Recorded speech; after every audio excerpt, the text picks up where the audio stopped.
Today we're making the most ridiculously tasty Scotch eggs of all time, with a delicious caramelized apple and sage mayo.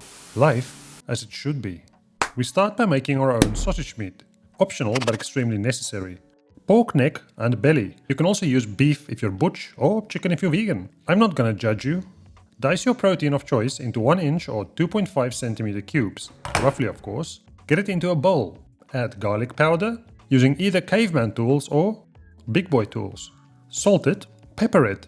Hit it with some nutmeg or mace. Same but different parts of the same plant.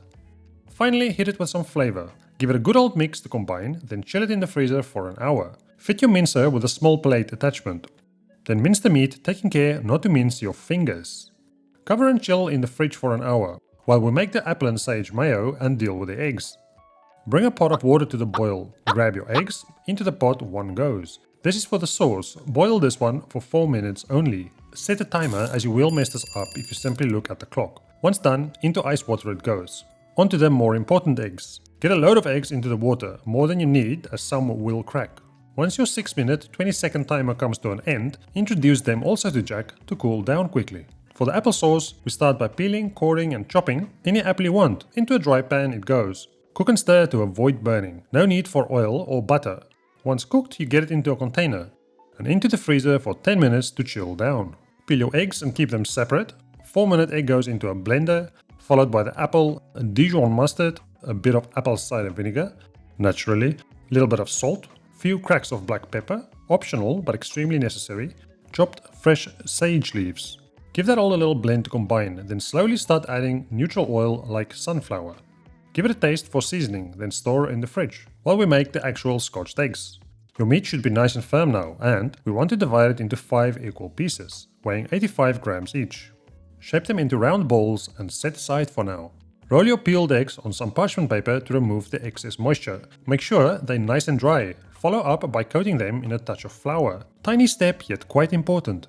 Oil up your hands, then flatten the meat into a thin disc on the palm of your hand. Then carefully start folding the meat around the egg so that it's covered equally all around. Make sure to seal the seams nice and tight. Place into the fridge for 5 minutes. If you follow all these simple little steps, all will be fantastic. If not, tears will follow. Next we need to bread it. Into a bowl goes plain flour. Season it with a touch of salt and give it a little mix. Next up we have breadcrumbs. I like using Japanese panko for ultra crispiness, but use whatever you want. Your life, your choice. Break them up a bit so they stick better and fully cover the eggs. Finally, a few eggs mixed with milk. Give that a seasoning with some salt and a good old whisk to combine.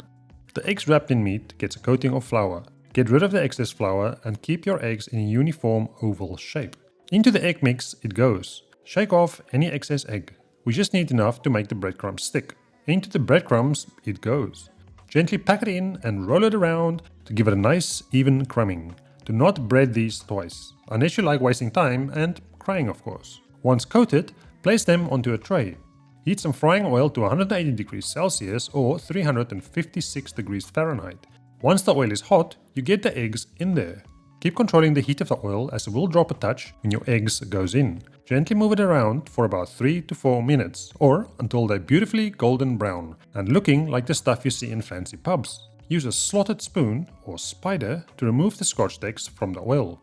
Drain on paper towel and set aside for about 3 minutes before having a go. If done right, they should be nice and crispy. The meat cooked through and the yolk still nice and runny. Load it up with that delicious roasted apple and sage mayo. And go have a great, long, enjoyable life.